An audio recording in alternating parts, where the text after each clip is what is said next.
Hello friends, welcome to our show साओल यानी science and art of living. मैं हूं आपके साथ शिखा। इस कार्यक्रम में लगातार हम बात करते हैं हार्ट प्रॉब्लम्स के बारे में और कोशिश करते हैं कि जितने भी हार्ट पेशेंट हैं उनको बिना किसी सर्जरी के डॉक्टर छाजेड़ साओल के माध्यम से उनका ट्रीटमेंट कर सकें और उनको उनकी प्रॉब्लम से निजात दिला सकें। Doctor Chhajed, welcome to the show. Thank you. Doctor साहब, हार्ट पेशेंट के बारे में हम लगातार बात करते हैं, किसी न किसी चीज़ के बारे में आप अक्सर डिटेल में जानकारी देते हैं। आज आपसे मैं खान पीन के बारे में बात करना चाहूँगी। बहुत सारी कंट्रोवर्सीज़ हैं कि हार्ट पेशेंट क्या चीज़ खाएं, क्या चीज़ें अवॉइड करें। तो आप पहले हम मुझे शुरू से एक एक करके पूरी गाइडलाइन दें कि क्या खाएँ क्या ना खाएँ। वेज और नॉन वेज से अगर हम शुरुआत करें तो वेज में क्या क्या चीज़ें आप प्रेफर करते हैं?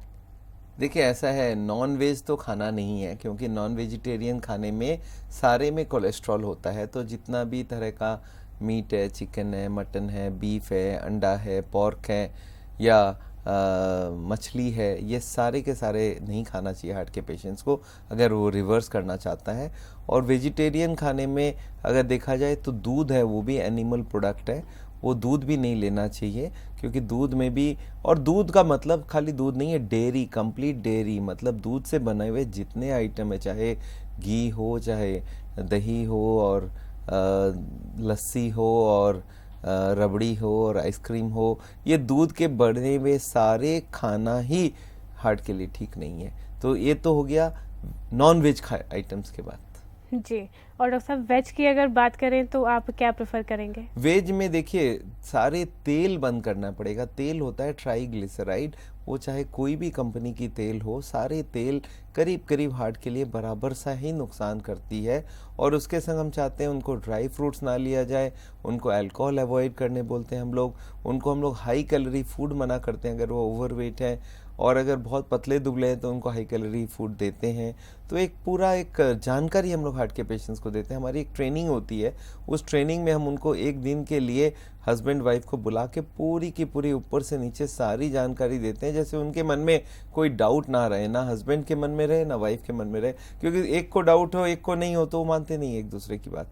तो मुझे दोनों को ही समझाना है और एकदम क्रिस्टल क्लियर नॉलेज होनी चाहिए, कहीं पे कोई डाउट ना रह जाए। जी बिल्कुल। दर्शकों, जैसा कि डॉक्टर छाजेड़ आज बता रहे हैं कि हार्ट पेशेंट को क्या चीज़ें खानी हैं और क्या चीज़ें अवॉइड करनी हैं।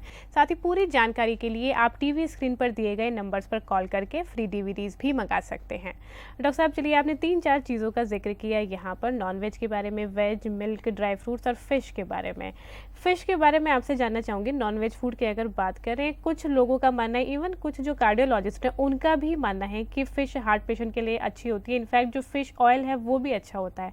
आप क्या कहना चाहेंगे इस बारे में? ये एकदम गलत बात है। फिश में कोलेस्ट्रॉल होता है। हाँ, ये हो सकता है फिश में कुछ थोड़ी सी अच्छी चीज़ है compare to other non vegetarian food, पर फिश कभी भी अच्छा नहीं हो सकता क्योंकि फिश में फुल ऑफ कोलेस्ट्रॉल है। कोई कार्डियोलॉजिस्ट कभी ये नहीं बोलता है फिश में कोलेस्ट्रॉल नहीं है। जब हम कोलेस्ट्रॉल देना ही नहीं चाहते हैं तो फिश कैसे अलाउ कर दें? हाँ, जब तक ये वो ओमेगा 3 ओमेगा 6 फैटी एसिड की बात करते हैं तो याद रखिएगा दोनों के अंदर बहुत कोई डिफरेंस नहीं है। ओमेगा 3 और ओमेगा 6 का डिफरेंस मैं आपको समझाऊं। मान लेते हैं ट्राइग्लिसराइड को हम लोग बोलते हैं, एक फैटी एसिड चेन होते हैं ट्राइग्लिसराइड के अंदर, और उस फैटी एसिड चेन में एक हाइड्रोजन मिसिंग होता है तो इसको बोलते हैं मोनो अनसैचुरेटेड ऑयल, और अगर 2 हाइड्रोजन मिसिंग होती है तो पॉली अनसैचुरेटेड ऑयल।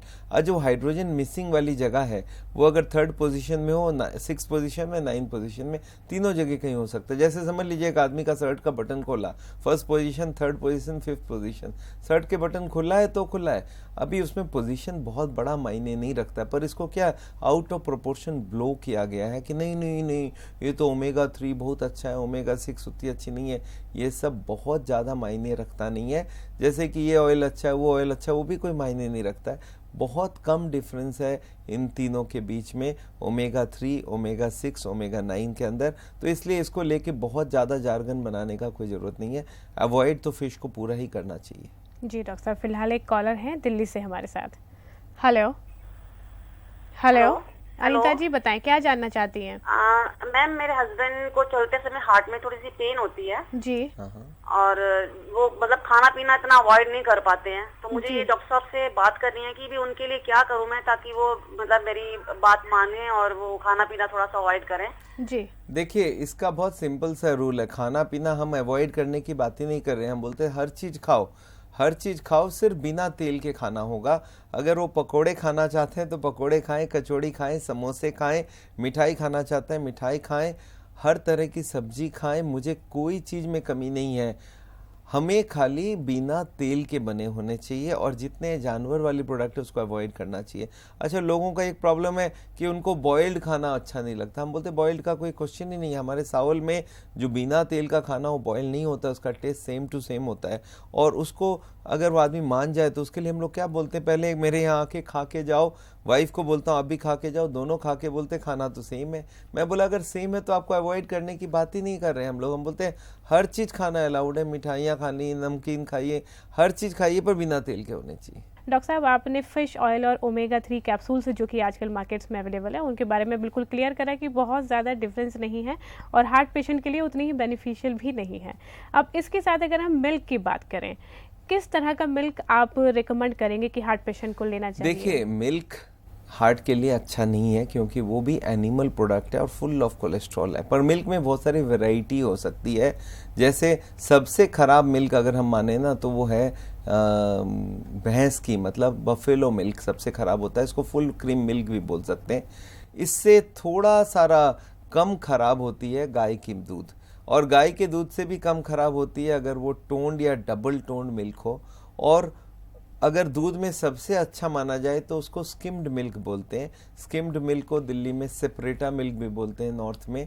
पर याद रखिए, स्किम्ड मिल्क मुझे चाहिए। अगर आप घर पे गाय के दूध से स्किम्ड मिल्क बनाना चाहते हैं तो कम से कम 6 बार उसको उबाल के फिर 6 बार ठंडा करके हर बार मलाई निकालना होगा, तभी ये स्किम्ड मिल्क के कैटेगरी में आएगा। अदरवाइज बाजार में मिलती है स्किम्ड मिल्क, वो स्किम्ड मिल्क हार्ट के लिए फिर भी ठीक है। वो भी हम 200-300 ml के ज़्यादा देना नहीं चाहते हैं। अगर डबल टोन मिल्क लेंगे तो 200 ml तो हाईएस्ट लिमिट है, आप उससे जितना कम रख पाएंगे उतना अच्छा है। थोड़े साल पहले यूरोप में बहुत बड़ी ट्रायल हुई थी एक, और उन्होंने दिखाया जब उनकी कंट्री ने सारे के सारे मिल्क प्रोडक्ट्स कट कर दिए तो उनके हार्ट की बीमारी बहुत ज़बरदस्त कम हो गया। और ये नॉर्थ कैरेलिया स्टडी करके ये स्टडी है, बहुत फेमस माना जाता है। उसमें उन्होंने दिखाया दूध और डेयरी ये मेन खराब है। तो आजकल हम लोग बोलते हैं दूध डेयरी बंद करो, वेगान बन जाओ। जो ट्रू वेजिटेरियन है वो दूध का भी कोई सामान नहीं खा सकता। जी डॉक्टर साहब, फिलहाल अगले कॉलर एमपी से हमारे साथ। हेलो। हाँ हेलो मैम, मेरा कोलेस्ट्रॉल 3 महीने पहले 200 था, 200 जी और ट्राइग्लिसराइड 130 है। जी और ये VLDL कोलेस्ट्रॉल 32 है जी। तो मैं सर से पूछना था, मैंने ट्रेडमिल टेस्ट भी करा दिया है तो उसमें तो नॉर्मल है जी। तो सर से ये जानना चाहते हैं सर, वो सिटी कोरोनरी करवानी पड़ेगी क्या? और बीपी भी रहता 140/100। नहीं, देखिए अगर थोड़ा सा भी बीपी हाई रहता है, सबसे बड़ा कोलेस्ट्रॉल 200 से ऊपर रही है, क्या मालूम पिछले कितने साल से हाई रही है। ज़्यादातर आदमी कभी कोई चेक कराता नहीं है।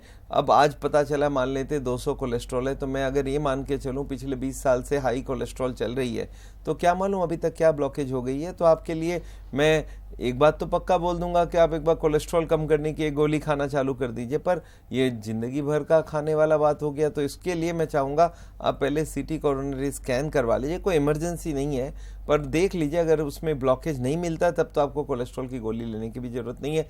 आप सिर्फ खाने पीने से ही चेंज करिए। जितने भी एनिमल फूड है, जितने भी जानवर से बने हुए खाना उसको बंद करिए, इससे आपकी कोलेस्ट्रॉल कम हो जाएगी। ट्राइग्लिसराइड बहुत ज़्यादा हाई नहीं है, फिर भी तेल को अवॉइड करने की कोशिश करें। जी डॉक्टर साहब, अगले कॉलर हैं जम्मू एंड कश्मीर से। हेलो। नमस्कार जी। जी नमस्कार, बताएं क्या सवाल है आपका? जी, हम ये जानना चाहते हैं कि मेरी जो पत्नी है उसके बाईं साइड ना सब ब्रेस्ट के नीचे कभी कभी पेन होता रहता है जी। तो क्या जान सकते हैं डॉक्टर साहब से कि क्या ये हार्ट की कोई प्रॉब्लम हो सकती है? देखिए, हार्ट की जो पेन होती है इसका एक टिपिकल रूल है, बैठे बैठे यूजुअली नहीं होता है, चलने से पेन बढ़ती है।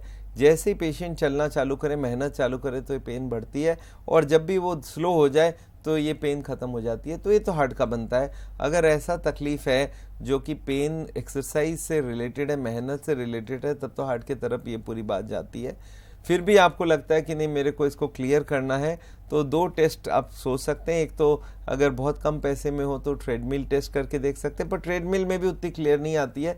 फिर भी अगर ये पेन हार्ट की है तो पता चल जाएगा, और नहीं तो सीटी कोरोनरी स्कैन कराइए, उससे आपको क्लियर हो जाएगा ये हार्ट की है या नहीं है। जी डॉक्टर साहब, नेक्स्ट कॉलर हरियाणा से हमारे साथ।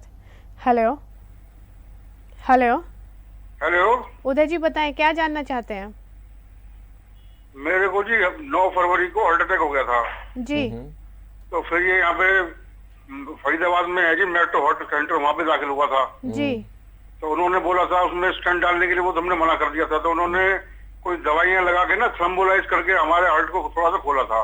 जी अब उसके बाद में फिर वहाँ से छुट्टी हो गई थी। अब बाद में दोबारा छाती में दर्द दिखाना शुरू हो गया है। जी देखिए, आपकी अभी तक एंजियोग्राफी हुई है कि नहीं हुई है अभी तक? नहीं हुई जी। अच्छा, ठीक है। आपके लिए सबसे देखिए, एक हार्ट अटैक हुआ है, नेचुरली हार्ट की बीमारी तो पक्की हो गई, तो आपको हम एंजियोग्राफी या एंजियोप्लास्टी करवाना तो नहीं चाहते हैं, स्टेंट लगवाना भी नहीं चाहते हैं। तो आपको एक बार पता करना होगा ब्लॉकेज कितनी है, कहाँ पे है, किस लोकेशन में। उसके लिए आप एक सीटी कोरोनरी स्कैन कराइए।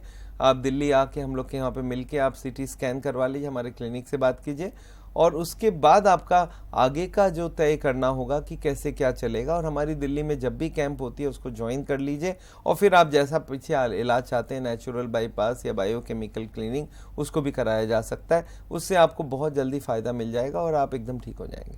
जी डॉक्टर साहब, अगले कॉलर पंजाब से हमारे साथ। हेलो नमस्कार जी, नमस्कार, बताएं क्या सवाल है आपका? मैं जानना चाहना मेरे पापा का जो ब्लड वादा है जी ਤੇ ਉਹਨਾਂ ਦੇ ਦਿਲ ਦੀ ਧੜਕਣ ਵੀ ਨਾਲ ਵੱਧ ਜਾਂਦੀ ਹੈ, ਉਹਨਾਂ ਨੂੰ ਕੀ ਉਪਚਾਰ ਕਰਨਾ ਚਾਹੀਦਾ ਇਹਦੇ ਲਈ? जी, आपकी आवाज़ बहुत कम आ रही है, आप अपना सवाल दोबारा बताएं। ਮੈਂ ਜਾਣਨਾ ਚਾਹੁੰਦਾ ਦਾ ਬਲੱਡ ਵੱਧਦਾ ਹੈਗਾ ਤੇ ਉਹਨਾਂ ਦੀ ਦਿਲ ਦੀ ਧੜਕਣ ਵੀ ਵੱਧ ਜਾਂਦੀ ਹੈ, ਤੇ ਉਹਨਾਂ ਨੂੰ ਕੀ ਉਪਚਾਰ ਕਰਨਾ ਚਾਹੀਦਾ? जी डॉक्टर साहब, शायद जसविंदर जी आप हिंदी में अपना सवाल बताएं तो हम शायद ज़्यादा बेहतर समझ पाएंगे। ਹੈਲੋ हेलो ਹਾਂਜੀ, ਮੈਂ ਜਾਣਨਾ ਚਾਹੁੰਦਾ ਮੇਰੇ ਪਾਪਾ ਦਾ ਬਲੱਡ ਵੱਧਦਾ ਜੀ, जी ਤੇ ਉਹਨਾਂ ਨੂੰ ਕਿਆ ਉਪਚਾਰ ਕਰਨਾ ਚਾਹੀਦਾ ਵੀ ਦਿਲ ਦੀ ਧੜਕਣ ਵੀ ਵੱਧ ਜਾਂਦੀ ਉਹਨਾਂ ਦੇ ਨਾਲ? जी, दर्द रहता है इनके फादर को हार्ट में, क्या करें देखिए, उसके इसका लिए? तो बहुत सिंपल सा, अगर छाती में दर्द है तो ये हार्ट की होने के पूरे चांसेस है। पहले आप एक लिपिड प्रोफाइल चेक कराओ। ये दर्द के वक्त एक सॉर्बिटेड जीभ के नीचे लेके देखो कि उससे दर्द कम होती है कि नहीं। अगर कम होती है तो ये हार्ट की तरफ जा रहा है, तो आपको फिर आगे आके सीटी कोरोनरी स्कैन कराना चाहिए, और अगर टीएमटी कराना चाहे वो भी करवा के फिर सीटी स्कैन कराना चाहिए। 7,000 रुपये की टेस्ट होती है। आप एक बार दिल्ली उनको लेके आके ये टेस्ट आराम से करवा के आपका क्लियर कर सकते हैं हार्ट की बीमारी है या नहीं है। एंजियोग्राफी की तरफ एकदम नहीं जाइएगा। जी डॉक्टर साहब, चलिए हार्ट पेशेंट से जुड़े सवालों के लिए और साथ ही क्या डाइट उन्हें लेनी चाहिए उसके बारे में आपसे बात करूंगी, लेकिन फिलहाल छोटे से ब्रेक के लिए रुकते हैं। आप बने रहिए हमारे साथ, जल्द हाजिर होते हैं साउल में।